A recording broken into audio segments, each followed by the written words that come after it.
Welcome to the Midrash Says Out Loud. This week, we will be learning the Midrash Parasha Re'eh. I hope this channel will open your mind to the great teachings of the sages and deepen your connection to the Torah. Remember to like, share, and subscribe as we journey through the Midrash each week. Before we begin, we invite you to turn on captions, settle in for the drive or sit in your comfortable chair, and relax as you listen to what the Midrash says out loud. Re'eh Moshe explains that a Jew brings blessing upon himself by fulfilling a mitzvah and incurs a curse for a transgression, turning toward the future leader, Yehoshua. Moshe instructed him, after leading the Jews across the Jordan, station half the nation on Mount Gerizim and the other half on Mount I shall soon reveal to the blessings and curses to be pronounced there. You then Moshe offered to the entire people the following advice. In each aspect of daily life, you are faced with the choice whether or not to obey Hashem. Know that this actually involves the choice of whether to bring blessing or curse, life or death, upon yourselves. Even though each person has free choice of action, God is not indifferent to the path he chooses. As it were, he entreats and counsels us. Contemplate the options: doing good and reaping a blessing, or doing evil and incurring a curse, and choose life. A long line of cars wound its way up to the country. The drivers were looking forward to shortening the last part of their trip by taking the modern, wide highway that had recently been constructed, instead of continuing on the old, bumpy country road. But close to the entrance to the highway, they were greeted by the curious sight of an old farmer who was waving his cap frantically and screaming at the top of his lungs, "Attention! Attention! Take the old road. Branches are blocking the end of the new highway." The drivers were skeptical. Should they believe the old hillbilly's advice? Some cars shot onto the new highway, while others continued along the old road. Those who had ignored the old farmer's warning suffered a long and wearisome journey. The other end of the highway was indeed blocked, and they were forced to take a circuitous route that caused them many hours of extra delay. Hashem warns, while the road of Torah and mitzvot may at times seem troublesome, it will assuredly lead to your destination. Moreover, it seems bumpy and winding only before you embark on it. Once on the road, you will see that it is scenic and comfortable. The path of sin may look smoother at the beginning, but will ultimately be obstructed. Therefore, choose wisely. Moshe began to teach and review a number of individual mitzvot. First, he treated commandments relating to idol worship. Having purchased a home in a neighborhood close to their children's yeshivos and to a central Beit Midrash, the family anxious to move in, the father called a contractor for an estimate on repairs, since the walls and floors of several rooms were defective. "Can you complete all the repairs within a few weeks?" he asked the contractor. "We hope to move in soon." After a thorough inspection of the house, the contractor replied, "My dear man, of course I can do a rush job, but do you know what will happen afterwards? Most pipes in this house are rusty and defective. They will certainly leak and cause floods. The electric wires are old and faulty. You run the chances of an electrical fire. The roof desperately needs repair. It will certainly leak. What good are new walls and floors while everything behind them is rotten? First, you must get rid of all the defective pipes, wires, and shingles. That is quite a few weeks' labor, not to speak of the many containers necessary to cart away the rubbish. Only then can construction begin. Just putting up a new facade will not solve the problems behind it. As similarly, Moshe explained to the Jews, "The land of Canaan is full of objects pertaining to idol worship. You cannot build a land of holiness with a Beit Hamikdash in its midst, while surrounded by the artifacts of idolatry. Eliminate everything associated with idolatry, such as altars, stones, or trees by whatever method is most effective. Demolish them, burn them, or cast them into the sea. Leave no trace of idolatry. If a place was named after idols, change its name. While it is a mitzvah to eliminate idols in any country, where Jews have the legal power to do so, in the land of Israel, the obligation goes further. The Jews are required not only to destroy all known idols, but must search for and demolish all the hidden ones as well. The Roman governor Turnus Rufus asked Rabbi Akiva, "Why did your God declare that he hates Esav?" Malachi 1:3. "I will answer you tomorrow," replied Rabbi Akiva. When he appeared before the emperor the next day, Rabbi Akiva remarked, "Last night I had a curious dream." "What was it?" inquired Turnus Rufus. "I dreamt that I had 2 dogs," related Rabbi Akiva. "I named them Rufus and Rufina." The governor's face flushed wildly. "Your life is forfeit, Akiva," he exclaimed angrily. "How dare you name your dogs after me and my wife?" Thereupon, Rabbi Akiva explained, "There are many parallels between your actions and a dog's. You eat, and so does he. You procreate as he does, and you die as he does. But as soon as I called a dog by your name, you became highly incensed. The Almighty is the creator of the universe. He is eternal and all-powerful. Yet you Gentiles come along and name images or trees gods. Do you expect him to tolerate that? Therefore," he states, "I hate Esav." The Torah repeatedly emphasizes that idolatry is the severest of sins. There could be no greater audacity than using one's intellect, which is capable of inferring the presence of the Creator, to deny God's uniqueness and attribute the vast intelligence that obviously activates all of creation to powers other than Him. Our sages taught, if one serves idols, it is as though he denied the entire Torah. Hence, there are so many warnings against idolatry in the Torah. After commanding the Jews to destroy all accessories of idol worship, Moshe explained, in contrast, "You are not permitted to destroy any object bearing one of God's names." The Torah forbids us to erase even one letter of any of God's names. Instead, we must bury such writings or objects. This mitzvah instills in us fear and trepidation of the Almighty. Moshe warned, "While you must demolish the altars of idols, do not remove even one stone from the Mizbeach of Hashem."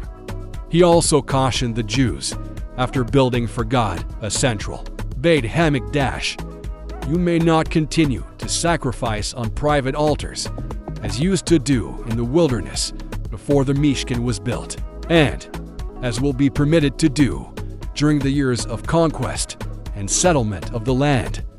And while the Mishkan is laid waste, you need not travel to the Beit Hamikdash each time you desire to eat meat. Rather, God permits you to slaughter meat for your meals wherever you are, provided you observe the appropriate Torah restrictions. Use just display strength of character, not to drink blood, as you to do before Matan Torah. Moreover, you are required to slaughter all meat according Torah specifications, explained in the next section. Shekita, the mitzvah to slaughter meat according to Torah specifications. At Har Sinai, Hashem taught Moshe the laws of slaughtering an animal by cutting most of its windpipe and gullet, and also the laws of slaughtering fowl. He told Moshe, if a Jew wishes to eat the meat of a kosher animal or bird, he must first slaughter it, according to the halachos I taught you at Har Sinai. Fish, though, does not require shechita. An animal not slaughtered according to halakha is termed nevela and may not be eaten by a Jew. The Shochet recites the blessing, "Blessed are you, Hashem, who sanctified us with his mitzvot and commanded us concerning the shechita," before he begins to slaughter. What does it matter to the Almighty at which spot of the neck an animal is slaughtered? Does he benefit if we observe the commandment of shechita? Certainly not. Rather, like all the mitzvot, this one too was issued in order to purify and elevate us. Thus, Shlomo declared, "If you have become wise, you have become wise for your own sake." Mishlai 9:12. This Midrash can be understood in two ways. 1. God issued the mitzvot for the purpose of testing us. He wants to see if we will observe them despite the difficulties involved. If we fulfill God's will, we gain reward. 2. The very observance of the mitzvot is beneficial. It elevates us spiritually. Moshe adds another warning against idolatry. Moshe cautioned the Jews, the nations who used to live in the land of Canaan, are being expelled from there because of their evil practices. Never imitate their worship and ways. Do not even inquire into their practices, thinking, "I will act likewise in God's honor." In honor of their gods, the nations commit all manner of abominations, which the Almighty hates. They even burn their sons and daughters alive in fire. The heathens used to sacrifice their parents also.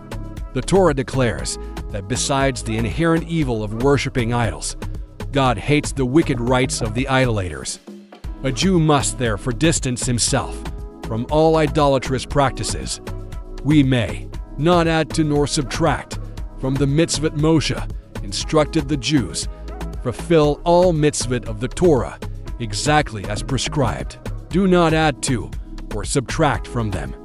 Thus, we may not remain in a sukkah or pick up a lulav on the day after Sukkot with the intention of fulfilling the mitzvah. Neither may we add any detail to a mitzvah, such as picking up 5 species on Sukkot instead of the prescribed 4, or inserting 5 pershios in our tefillin instead of 4. A Kohen may not, while blessing the Jewish people, add any words to the prescribed text.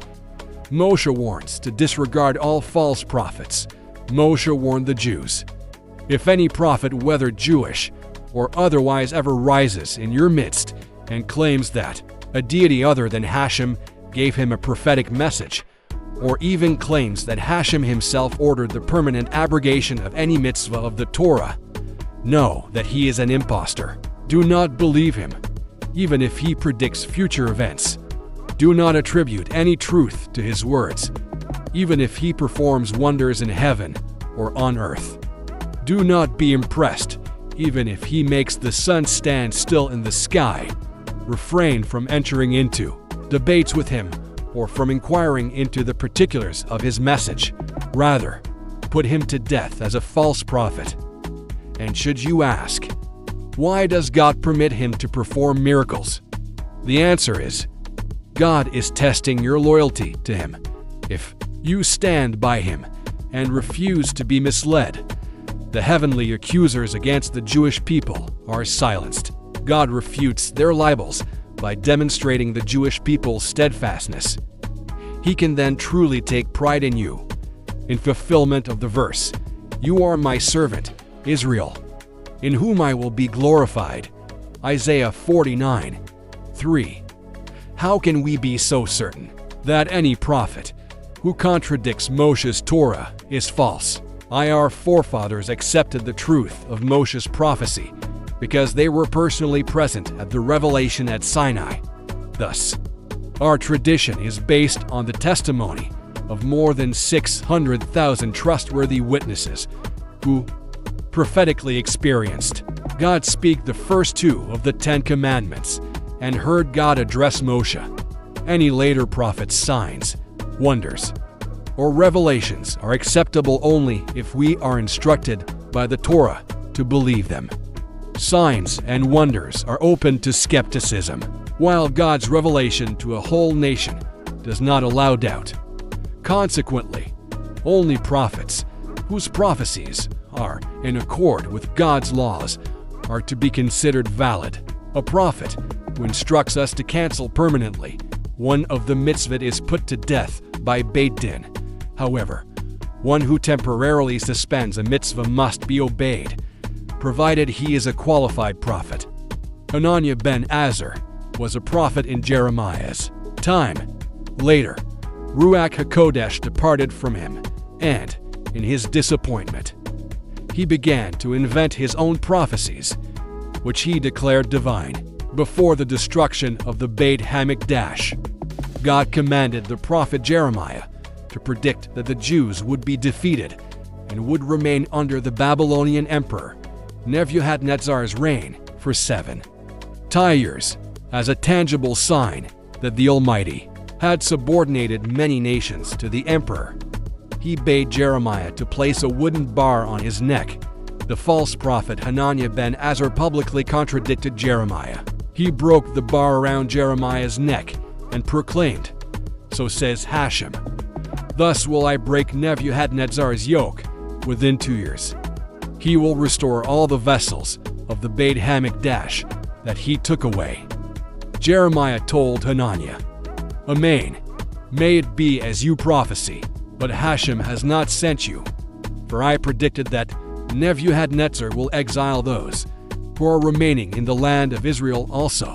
He challenged Hananiah, "If your message is truly divine, name a sign. Then let us see whether or not it will come true." Hananiah replied, "If so, you give a sign first to confirm your prophecy." Jeremiah explained, "The signs I establish may not come true, because I predict unfortunate news. God may not fulfill them if the people repent. You, though, who foretell good news, must prove your prophecy with a sign. God always fulfills a fortunate prophecy, even if the people sin later. However, he cancels an evil prophecy if the people do teshuvah." Hananiah nevertheless insisted that Jeremiah first prove himself by some sign. Years Jeremiah responded, "Let me then prove to you that God has indeed sent me. The sign is that you will pass away before the out, for you have falsely prophesied in the Almighty's name." Hananiah passed away on Erev Rosh Hashanah, the last day of the year. But in his dying moments, he commanded his sons, "Wait till after Rosh Hashanah to bring my corpse to burial." He hoped to mislead the people into believing that Jeremiah's prophecy was false. Masis, to expose a Jew who incites others to idol worship and not to treat him mercifully. Moshe warned, "If any Jew, even a close relative, such as your father or your wife cubed one, should ever propose to you, let us disregard our forefathers' traditions and serve one of the gods of the Gentiles. Reject outright his inducements. Do not even inquire into his type of worship, even if it is completely new to you, for all idolatry is worthless. Rather, try to find witnesses against the evildoer, so that he can be punished by Beit Din." The Torah enacts very strict laws against a masis, a Jewish instigator or missionary, who attempts to persuade our people to accept strange gods. He is not included in the law of loving a fellow Jew. Rather, it is a mitzvah to hate him, in accordance with Hashem. "Do I not hate those who hate you?" Tehillim 139:21. He may also not be judged favorably, not treated mercifully, and, in his case, Beit Din is exempt from its usual obligation to find exonerating factors for someone condemned to death. Why these strict laws? Apparent cruelty may be true pity, while a show of pity may be false and therefore ultimately cruel. The obligation to expose the evildoer and bring him to justice is an act of true pity, both for him and for society. 1.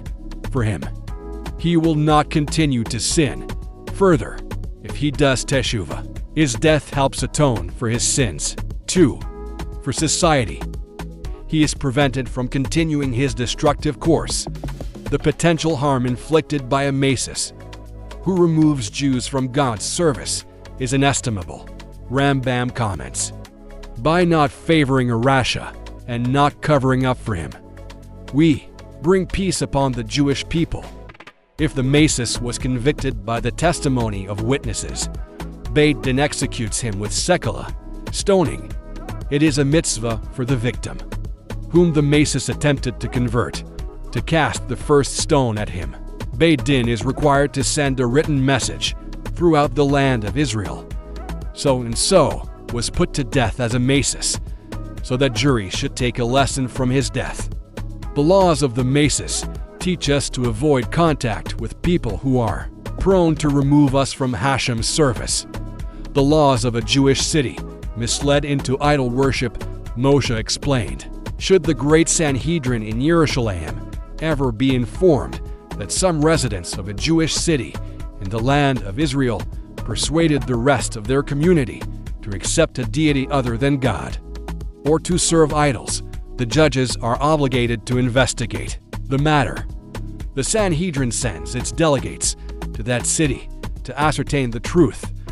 If they verify that most inhabitants served idols, despite warnings by witnesses to desist, the Sanhedrin summons the entire Jewish people to wage civil war against the idolatrous city. The city is besieged until it is conquered, and its inhabitants forced to surrender. Then the Sanhedrin establishes a great number of small courts of law to determine which among the inhabitants served idols. The judges question witnesses and take into custody any person who was forewarned and then observed by two witnesses in the practice of idolatry. After the various courts of law identify the idolaters, the Sanhedrin calculates whether their number constitutes the majority of inhabitants. If it does not, the guilty individuals are executed by sekala, stoning, while the innocent are released, and the case is closed. If, however, Sanhedrin computed that a majority of the city committed idolatry, it declares the city a wayward city, a city misled into idol worship, and implements the following laws. The people who incited their brethren to idol worship are executed with sekala, stoning, the harshest death penalty. All men found guilty of idol worship, as well as all the women and children in the city, are put to death by the sword. All the idolaters' belongings are burned, even if they were being stored in a different city. Those inhabitants who did not serve idols go free, but their possessions are burned, since they chose to live in a wicked society for material reasons. They lose their belongings. The city's buildings are burned to the ground. Articles of Kedusha, such as holy books or writings, are buried rather than burned. Animals consecrated as sacrifices are also not burned. The buildings of the city may never be reconstructed. They are laid waste forever, as a reminder to the community of Israel of the fate of a city that denies Hashem. No Jew may attempt to remove and possess any object designated for burning. These items are treated as cherem, forbidden objects, from which no Jew may benefit. The judges of the great Sanhedrin, faced with the task of exterminating an entire city, may shrink back. Will the many relatives of the executed not become their sworn enemies? And how will the act of dooming an entire city be viewed? Foreseeing these fears, the Torah, as interpreted by our sages, adds an explanation. Hashem promises, I will consider your fulfilling the laws of the wayward city as though you had offered an olah sacrifice before me. You thereby remove my anger from the Jewish people.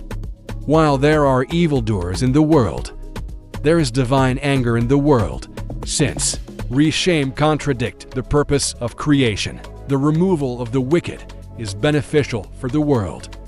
The Torah overcomes the judge's natural reluctance to execute a large number of Jews by making 3 promises. 1. An act of cruelty usually inculcates the trait of cruelty in the human soul. Here, God promises, if you fulfill the Torah law of executing the wayward city, God will, on the contrary, instill in your souls the trait of mercy. 2. The relatives of the executed will not hate the judges. Rather, the Almighty assures, I will implant peace and friendship in the hearts of the relatives. They will concede. We do not resent your verdict. It was truthful. 3. Lest the judges be afraid of a decrease in the population, the Almighty guarantees, I will increase you. I will compensate you with tzaddikim for the rishayim you executed. Moshe concluded, you need not worry about the consequences of destroying a wayward city. As long as you do what is right in God's eyes. Did the case of the wayward city ever occur in history? One of the sages taught, Sanhedrin 71, there never was a wayward city, nor will there ever be one. A city which contains even a single mezuzah, or scroll on which God's name is inscribed, can never become a wayward city, because it is forbidden to burn these holy objects. And, according to the laws of a wayward city, they would be subject to burning. There certainly never was nor ever will be a Jewish city totally devoid of chamashim or other holy writings. However, we accept the halachic opinion of Rabbi Yonatan, who contended, these Torah laws do apply in practice. Any holy writings found in a wayward city are buried, and then the city is burned. In fact, I once sat on the wasted site of a wayward city. According to the view that the laws of the wayward city are not practicable, why did Hashem incorporate them in the Torah? The answer is that He rewards us even for studying the Torah's theoretical laws. We may not cut our flesh, nor tear out all hair in excessive grief over someone's death. In ancient times, a close friend, our relative of someone recently deceased would often manifest his grief by inflicting wounds on himself or by tearing out his hair. There was also a custom to mutilate one's flesh in honor of the gods. The Torah warns, do not imitate the Gentile practices of cutting the flesh, nor may you tear out your hair to the point of baldness. Rav Hamnuna would instruct his colleagues, teach your wives, if there is a dead person before you, do not pull out any hair at all, lest you lose control and transgress the Torah prohibition against causing oneself baldness because of the D. The Torah emphasizes, consider that, your sons of Hashem, your God. It does not befit you to disfigure yourselves by causing mutilation and baldness. Moreover, you should not permit yourselves excessive manifestations of grief. Even if someone very dear to you has died, your heavenly Father is still with you. Our sages derived from these verses that one should not mourn excessively for the deceased. Hashem says, do not mourn any longer than I have prescribed. 3 days of weeping, 7 days of severe mourning, 30 days of mourning, and 12 months of mourning for parents. If you continue to mourn thereafter, you act as though you were more merciful than I, God, who created the person and knew when to remove him from the world. Masrit, the tithes which a farmer in the land of Israel had to set aside in the time of the Beit Hamikdash in the Temple era. A Jewish landowner was required to separate the following tithes from his fruits and vegetables. Teruma, c. Chart Mazarishan, the first tithe. Yearly, the landowner separated 1/10 from all his produce and gave it to the Levite of his choice. Mazar Sheni, the second tithe. In the first, second, fourth, and fifth year of every 7-year cycle. Shemitah, He set apart an additional tenth, which he consumed in Jerusalem, as we shall detail in the next chapter. Mazer Ani, the tithes for the poor. In the 3rd and 6th year of each 7-year cycle, he separated the additional tenth of the produce as Mazer Ani instead of Mazer Sheni. He distributed the Mazer Ani to the poor, who were permitted to eat it anywhere. In addition, a landowner was obligated each year to bring Bikurim, the first fruits, to the Beit Hamikdash. See Parshat Ki Savo. Rabbi Pinchas ben Yair was a sage of outstanding righteousness, for whom God performed miracles. It was said of him that he never accepted hospitality from others, and that he even refused the support of his father as soon as he matured. Once, when he arrived in a certain place, the residents complained, "All of our produce is being destroyed by the mice that infest this region." Rabbi Pinchas decreed that the mice assemble before him. They all appeared, and the people heard them make shrill, whistling sounds. "Do you know what the mice are saying?" Rabbi Pinchas asked the people. "No," they replied. "They tell you that they were sent to devour all your produce because you do not separate mazer from them." Rabbi Pinchas ben Yair explained. The people promised, "We repent, we will henceforth separate mazer from our produce." The mice thereafter disappeared from the region and were never seen again for the sin of failing to separate the mazeret. Tithes. God sends the punishment of famine to the world. In Rabbi Pinchas's own home, separating the mazer was observed so punctiliously that even his donkey would refuse to touch fodder from which mazer was not removed, even though untithed food may be given to animals. He once lodged in an inn, and his donkey refused to eat. He reproached the innkeeper. "Even this poor animal wants to perform the Creator's will, and yet you offer it tevel, food from which you did not separate the mazer." A man harvested an abundant crop of grapes and olives, from which he made wine and oil, but he failed to set apart the required mazer. God punished him by causing him to become suddenly insane. The man seized a rod and began to smash his own barrels. When another household member tried to stop him, he was hit with the rod on the head.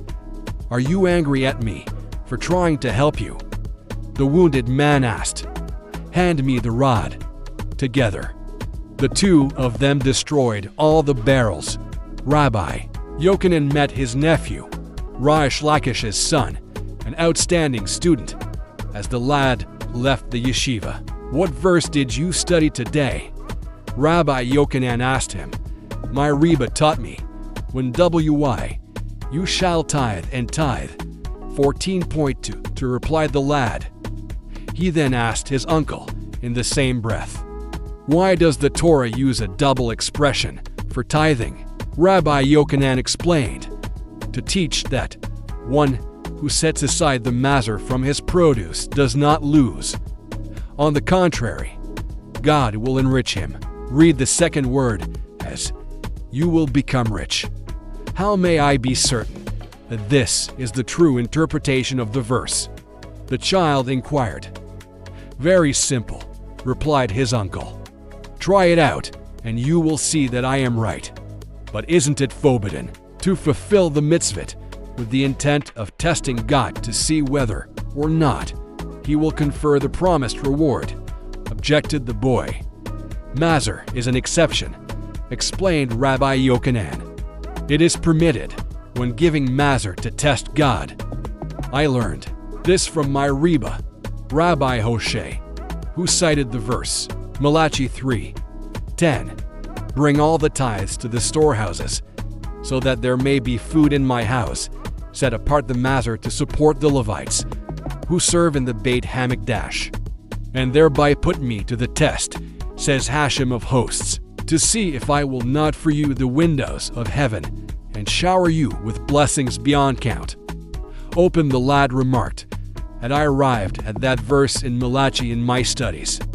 I would have grasped the idea without your Reba's explanation. What did King David mean when he proclaimed, "And your Torah is in my innards"? Tehillim 40:9. He implied, "Let God punish me if any food ever enters my stomach, unless I previously set apart the mazer." From the mitzvah of separating mazer from one's produce, we learn that it is proper for a businessman to set apart a tenth of his earnings for the poor who toil in Torah study and for other needy Jews. Mazer Sheni, the second tithe that the owner eats in Yerushalayim after the landowner has given the mazer rishon to a Levite. He must set aside another tenth, the Mazer Sheni. He is required to bring this mazer to Yerushalayim, where he and his family eat it. If, however, it is too difficult for him to transport his Mazer Sheni to Yerushalayim, either because he lives far away or because he may cause the amount of produce involved is tremendous, redeem it. That is, he sells the produce, adds 1/5 to the sum, and spends the money on food and drink in Yerushalayim. Why did the Torah institute the mitzvah of Mazer Sheni? One who spent time in the Yerushalayim of old could not fail to be inspired by the sight of the nation's Torah leaders who devoted their lives to God's service. There the visitor would observe the great Sanhedrin, whose learned judges could instruct him in Torah and mitzvot. He witnessed the Kohanim engaged in the avoda of the sacrifices and the Levites' intent upon their tasks, and he noted the communal representatives supervising the offering of the sacrifices. The atmosphere of intensive Torah study and service of God was meant to strengthen the visitor's fear of God and to stimulate him to increase Torah study and greater care in the fulfillment of the mitzvot. And you shall eat before Hashem your God, in the place where he shall choose to establish his name, the mazer of your grain, wine, and oil, the firstlings of your oxen and sheep, so that you may learn to fear Hashem, your God, all the days. Shmitas Kesefim, the cancellation of debts in the Shemitah year, the mitzvah of Shemitah, the sabbatical year, which recurs every 7th year, is comprised of 2 parts. 1. As soon as the Shemitah year begins, a Jew in the land of Israel is prohibited from farming his fields, as was explained in Parashat Re'eh. 2. In the last moment of a Shemitah year, that is, at sunset of the Erev Rosh Hashanah, that ends the Shemitah year, a Jew who lent money to a fellow Jew is required to release his debtor by declaring, "I renounce all claims to the debt." However, if the borrower freely chooses to return the loan as a gift, the lender may accept it. Our sages prefer that this be done. The Torah warns, "Guard yourself, lest there be a wicked thought in your heart." The 7th year is approaching, the year of Shemitah, and your eye be evil, miserly against your brother, and you do not give him, lend him money, for fear that the debt will become void, and he cry against you to Hashem, and it be a sin for you. 15:9. And shall you ask, will I not suffer financially by renouncing these debts in the Shemitah year? The answer is, God will bless you, and you will incur no damage. This mitzvah requires supreme trust in God. In a Shemitah year, in the land of Israel, not only was a Jew deprived of his usual sustenance and income from his fields, but in addition, he was required to release his debtors from their obligations. As the generations declined, many Jews lacked this superior trust in God and refused to lend money to the poor as the Shemitah year approached. Both the lenders and the poor lost out. The rich transgressed the Torah prohibition against refusing to lend money to the poor, while the poor were unable to obtain urgently needed funds. The sage Hillel rectified matters by introducing the 12 pras bul, a legal contract whose name is formed by the Aramaic words denoting rich, poor, since the device benefits each of these classes. This contract enables the lender to transfer his outstanding loans to Beit Din, for the Torah only prohibits a private individual from collecting his debts after the Shemitah year, while Beit Din may demand such repayment. Therefore, once the lender has legally transferred his loans to Beit Din, he will ultimately regain them. Tzedakah. We are commanded to distribute charity with an open hand, a philosopher asked Rabbi Gamliel. Your Torah commands you to give charity again and again, and not to be afraid of compromising your financial position. Isn't such a fear natural? How can one give away his money without worrying that perhaps he should have saved it for a time of need? Rabbi Gamliel then inquired, if asked for a loan, would you agree? Depends who is asking, replied the philosopher. If the petitioner were a stranger, I would be afraid of losing my money. What if the petitioner offered guarantors? Asked Rabbi Gamliel. Well, if I knew them to be reliable, I would agree, replied the philosopher. Let me ask you, continued Rabbi Gamliel, if the petitioner offered as a guarantor the head of the government, how would you feel? I would certainly lend him money under those circumstances, for I would be fully confident that my loan is guaranteed, stated the philosopher. Rabbi Gamliel explained, when someone gives charity, he actually, Mishlai 19:17 states, 1. Who gives graciously to the poor extends a loan guaranteed by the Creator of the universe. Scripture, as it were, a loan to Hashem, who will pay back all that is due. God will repay a benefactor in the present world by restoring the loan and guard the full reward for the future world. No one is as trustworthy as the Creator if he guarantees to return a donor's money.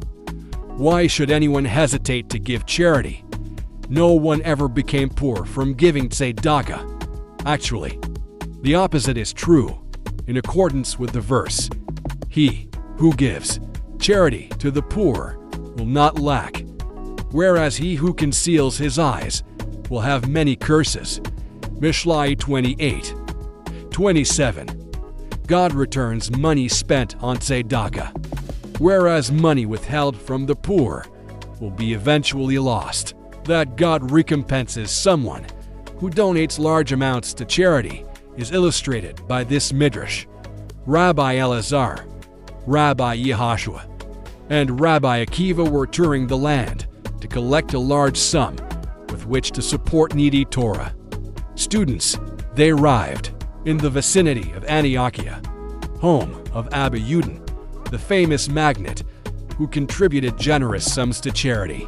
When Abba Yudin saw the sages arriving, his face turned pale with shame and grief, for he had lost all his money and would not be able to help them out.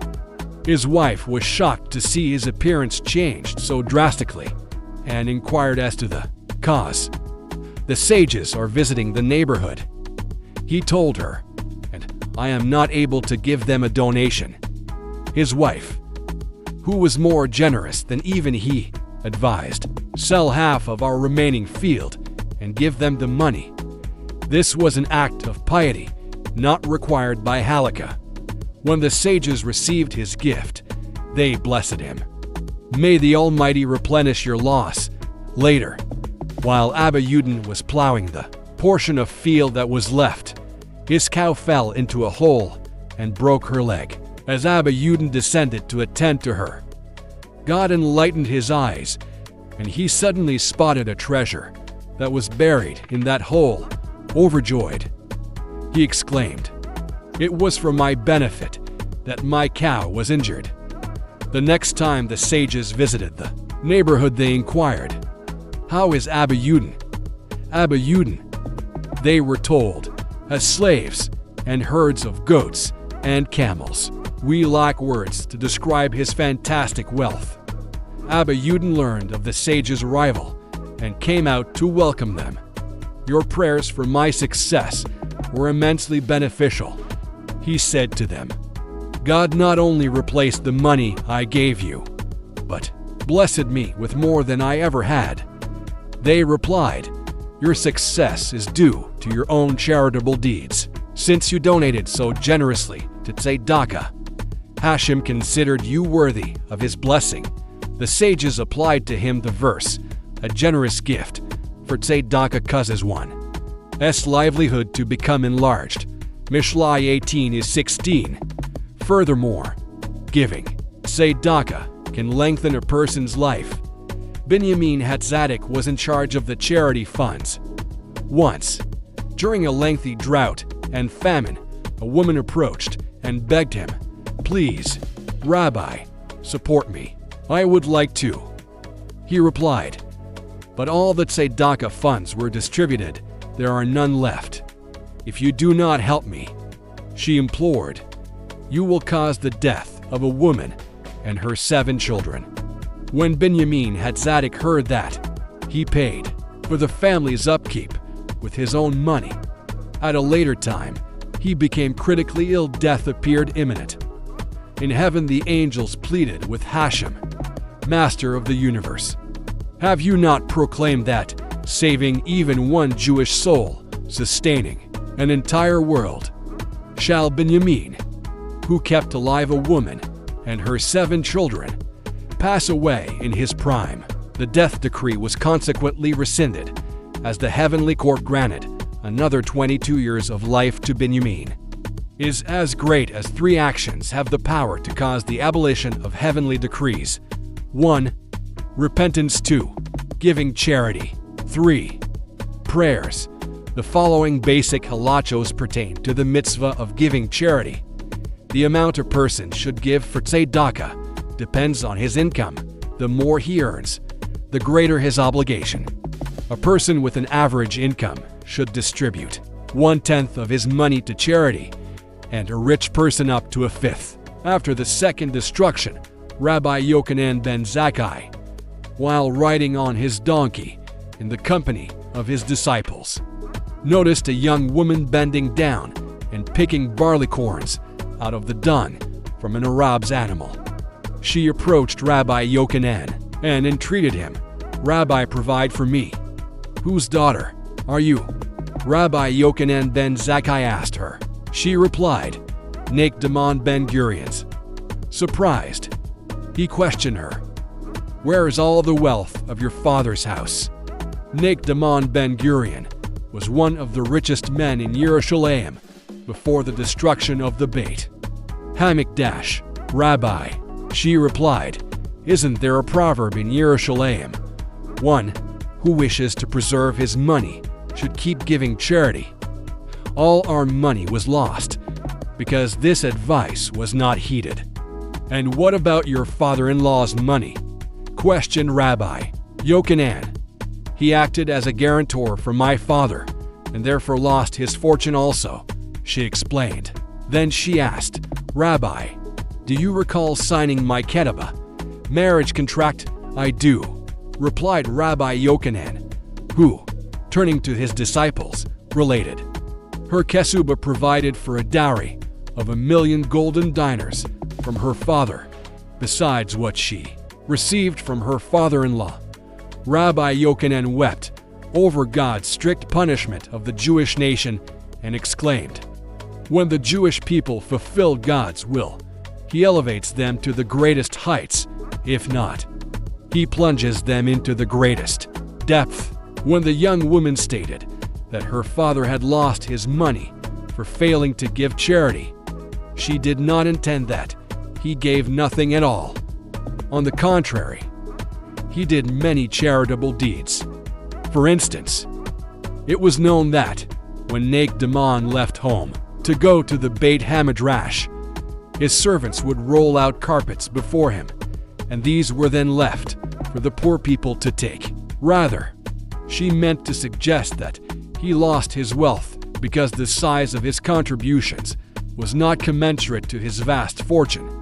People say, the burden one puts on a camel depends on its strength. God expects a person to dispense charity in proportion to the abundance with which he is blessed.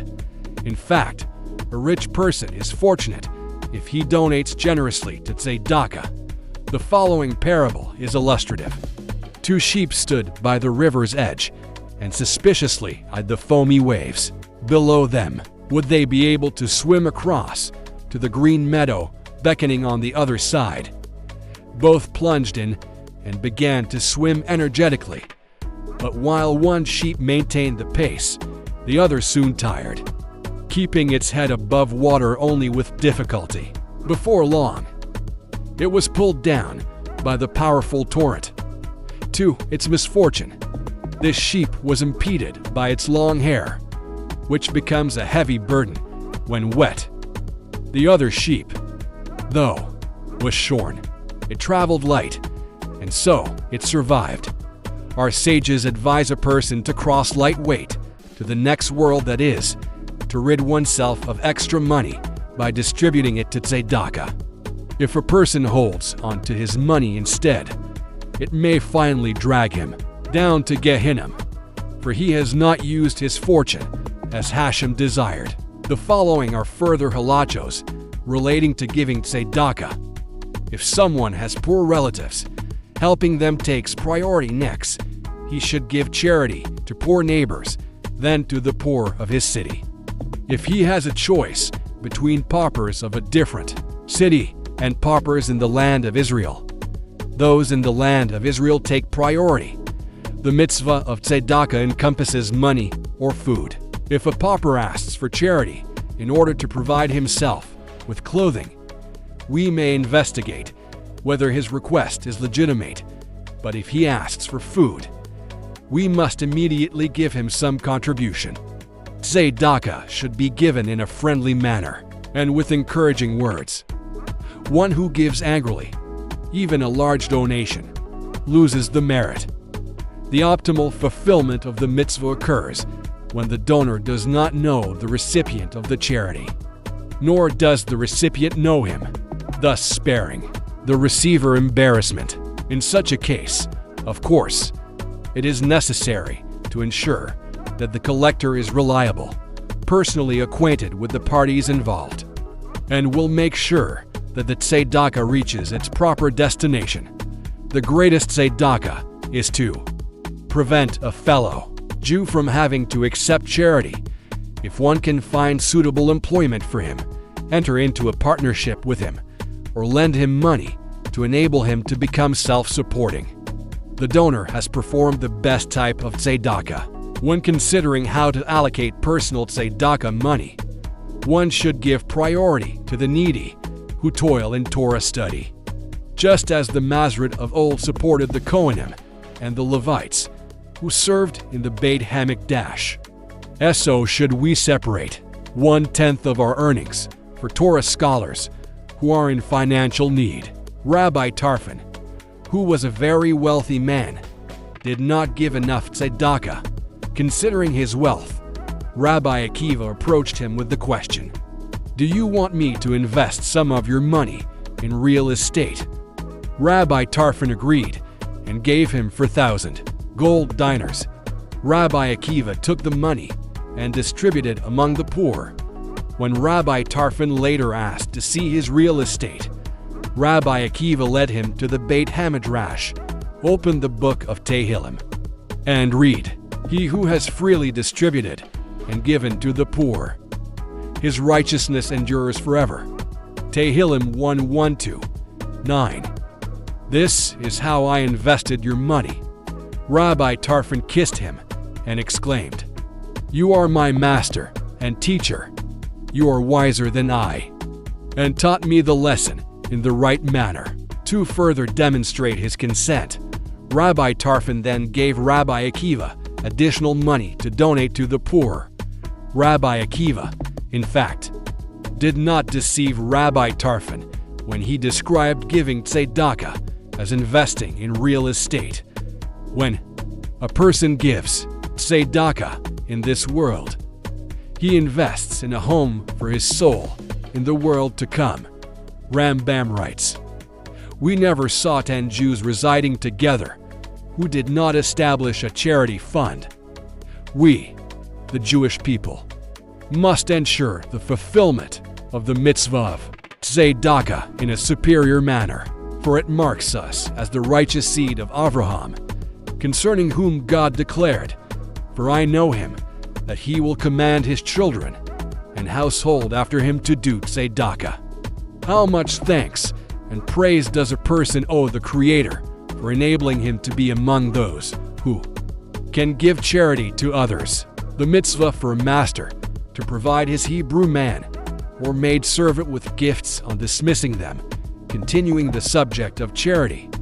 The Torah commands a Jewish master who acquired a Jewish man or maid servant from Beit Din not to dismiss them empty-handed after 6 years of service, or, in the case of a servant who had his ear pierced, when the Yovel year arrives. Rather, the master should graciously provide the servant with animals and produce, according to his means.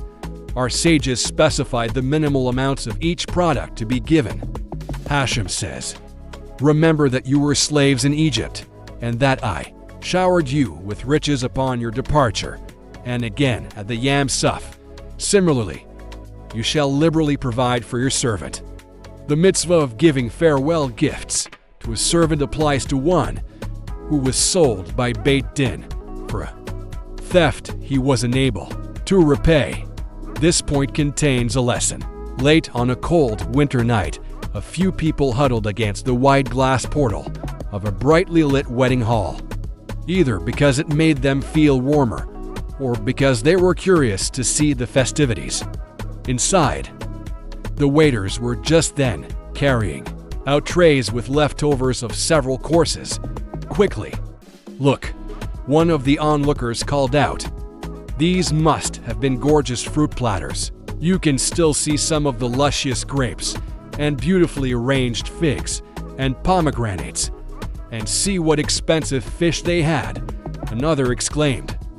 "I can tell from the leftover heads and tails." Everyone agreed that it must have been an expensive wedding, judging from the delightful leftovers. This parable suggests how the laws concerning the Hebrew servant, cited in this section, hint at the exquisite reward in store for tzaddikim in Gan Eden. The Torah commands that a servant who had originally been sold for theft must not be dismissed without first being liberally showered with gifts. If even a thief is to receive presents, we can only guess at the greatness of the future reward God will bestow upon the righteous. In fact, this reward is delightful beyond description.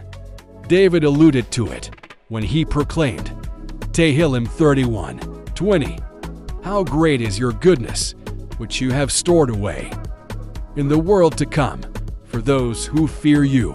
Parashat Hamodim, more laws of the festivals before Moshe died. He reviewed with the people the laws of the festivals and taught them new halachos pertaining to the Yamim Tovim. He explained the mitzvot, which are common to all three Yamim, Tovim Pesach, Shavuot, and Sukkot. They are visiting the Beit Hamikdash, all Yalarigal offering Chagiga sacrifices, rejoicing. Each of these mitzvot involved offering a special sacrifice. We will now elaborate upon each of these three mitzvot. Paying a visit to the Beit Hamikdash. While the Beit Hamikdash existed, it was a mitzvah for every male adult Jew to come to the Azara, court of the Beit Hamikdash, on the first day of Yom Tov. He had to bring with him an animal or bird for an Olah sacrifice called Olah's Re'eh, the sacrifice brought upon visiting the Beit Hamikdash. Whoever brought a sacrifice in the Beit Hamikdash was required to stay in Yerushalayim overnight. The Torah promises that God will protect the possessions of those who leave their homes to fulfill His mitzvah. Hashem says, Jews who leave behind their gold, silver, and other valuables in order to greet the Shekhinah are under my protection. A man, before traveling to Yerushalayim, forgot to lock the doors of his home. When he returned, he found a snake coiled up in his doorway. As soon as he arrived, it slid away. He realized that God had sent it to guard the house in his absence. Another traveler inadvertently left his chickens in the yard instead of locking them up. When he returned from Jerusalem, he found all his chickens alive, but some cats were lying dead in his yard.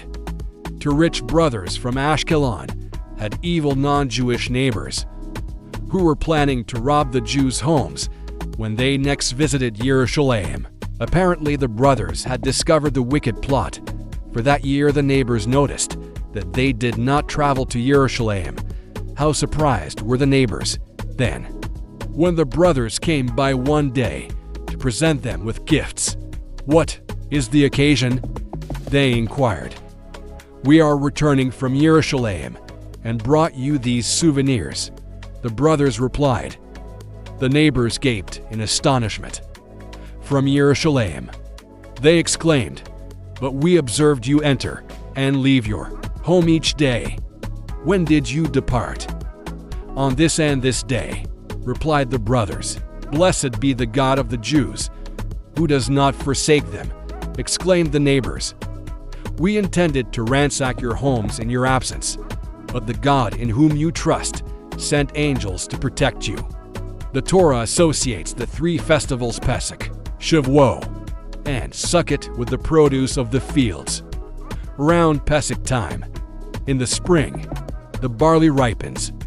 Shavuos, summertime, is the season of the wheat harvest. Sukkot is the time of gathering in all grains and fruits. The Torah commands us at these crucial times appear in the Beit Hamikdash to acknowledge that Hashem is the master who operates the laws of nature and sustains the world. Thank him and submit to his commands. Offering Haggadah sacrifices when coming to the Beit Hamikdash. Each Jew had to bring a Shlamim sacrifice called Korban Chagiga, the Yom Tov sacrifice. It was offered on the first day of Yom Tov in honor of the festival. Rejoicing, both men and women are commanded by the Torah to be in happy spirits on all the Yamim Tovim. During the Beit Hamikdash's existence, Yom Tov feasting included eating the meat of a Shlamim sacrifice. Therefore, a special sacrifice, Shamei Sima, was offered to provide meat in the event that the Chagiga sacrifice proved insufficient. Today, too, each Jew must fulfill the mitzvah of rejoicing. It is therefore proper to provide each member of the family with a treat that will lift his or her spirits, dresses for the women, nash for the children, and so on. The Torah commands that we include in the Yom Tov rejoicing the less fortunate, the Levites, today, the poor, Gerim, orphans, and widows by inviting them to our homes or giving them a donation according to our ability, which will help them cover their Yom Tov expenses. Hashem says, "Your household includes four kinds of members: your sons, daughters, male, and maid servants, and my household includes four: the Levites, Gerim, orphans, and widows. If you cheer my household members, I will then make yours and mine happy." The verse says, "Now, this implies you shall be happy, but you shall be nearly happy." Why does the Torah limit the rejoicing? 1. No rejoicing in this world is ever complete, because it is tempered with anguish. Only in the world to come will God abolish death and tragedy. Then our mouths will be completely filled with laughter. Tehillim 126. 2.2. The Torah warns, "Let your rejoicing not turn into lightheadedness." We are advised not to overdo feasting in order to avoid harmful results. How should one spend Yom Tov? Eating, drinking, and relaxing or studying Torah. Rabbi Yehoshua taught, "Divide your Yom Tov, spend part of the time on physical delights and part in the Beit Hamidrash." To fulfill the mitzvah of rejoicing on Yom Tov, Celebrations took place every night of Sukkot in the Beit Hamikdash, starting with the second night. They were called Simchas Beit Hashoeva. The rejoicing around the water drawing, an orchestra of Levites would stand on the 15 steps leading down from the Azara forecourt of the Beit Hamikdash to the women's courtyard, rather than standing in the forecourt itself, where the Levites usually sang while the drink offerings were being poured. They played various musical instruments. The great and pious among the people performed and danced while watched. A special balcony was built for the women, so that men and women should not mingle. Everyone, our Shimon ben Gamliel, would juggle 8 burning torches. The sage Hillel would admonish, "The people, know that when God is pleased with your deeds and the Shekinah is in your midst, you are privileged to come to the Beit Hamikdash. But if you sin, God will remove his Shekinah, and you will no longer be able to visit the Beit Hamikdash." The rejoicing for the sake of the mitzvah so greatly elevated the participants that some of them were inspired with Ruach HaKodesh.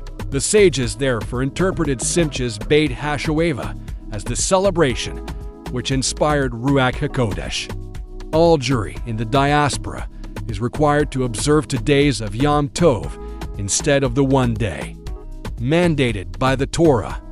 Why did Providence cause the observance of 2 days of Yom Tov in all communities outside the land of Israel? Rabbi Abahu explained in Rabbi Yochanan's name, since the Jewish people did not observe 1 day of Yom Tov properly while in the land of Israel, God caused them to observe 2 days in exile to atone for their sin.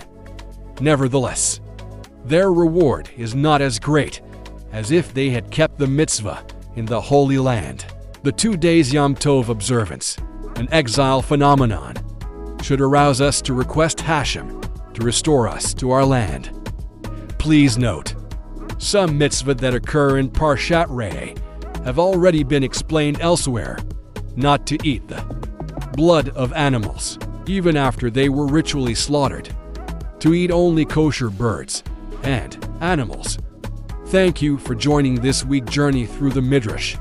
If you enjoyed this story, don't keep it to yourself. Share this channel with someone. Please hit the like, share, and subscribe button for the next story. See you next week on the Midrash Says Out Loud.